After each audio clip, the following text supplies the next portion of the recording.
The Colonies of Benevolence represent one of the earliest initiatives to exterminate poverty on a national scale. Based on the ideas of the Enlightenment, 7 agricultural colonies were established, an advanced concept to re-educate the poor and the needy. They can be recognized by these features. The fact that these domestic colonies house different target groups of poor people. The structure of the landscape. The landscape was specifically designed for the different groups of the poor who lived here. Families, orphans or vagrants who worked the land under supervision.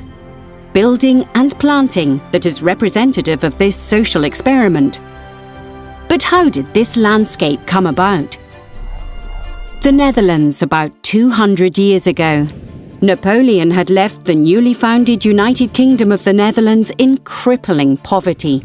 A third of the population, 2 million people, are poor and unable to provide for themselves. That had to change. The question was how.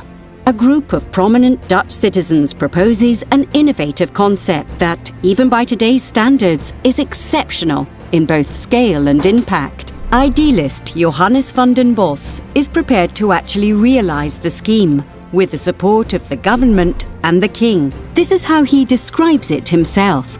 We establish settlements, far from the main cities, namely in sparsely populated Drenthe, where there are large areas of land not yet used for cultivation.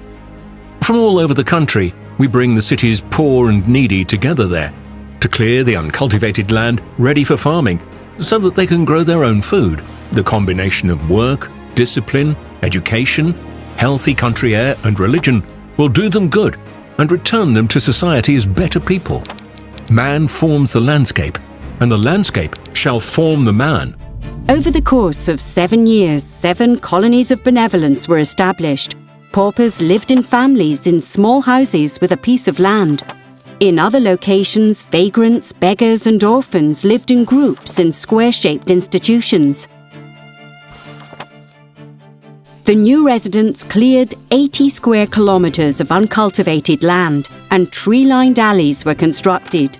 All of this followed a linear structure designed by Johannes van den Bosch.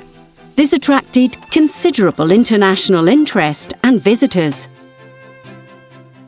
There was a high level of public services in the Colonies of Benevolence, a health insurance fund, care for the elderly, a hospital, agricultural training, and compulsory education for boys and girls from the age of 6.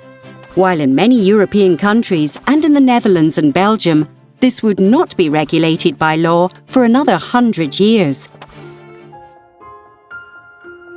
But the large-scale experiment in social reform and elevation of the paupers turned out differently than expected.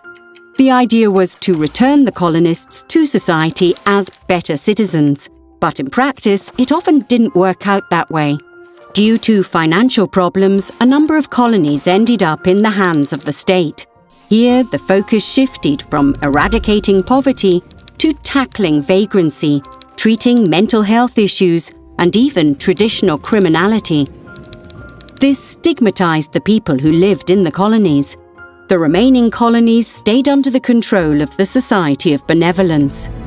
Nonetheless, some 100,000 people were re-educated here. Today, at least 1 million people are descended from them, and the cultural landscapes of the Colonies of Benevolence are still clearly recognizable. The mottos on the facades of the historic buildings, the majority are still standing, some of which have gained new functions, and of course the straight tree-lined alleys and the structured landscape. Parties in the Netherlands and Belgium work together to maintain the Colonies of Benevolence. Residents, companies, farmers and land managers in the areas are intensely involved. There are several visitors' centres from which to explore the Colonies of Benevolence.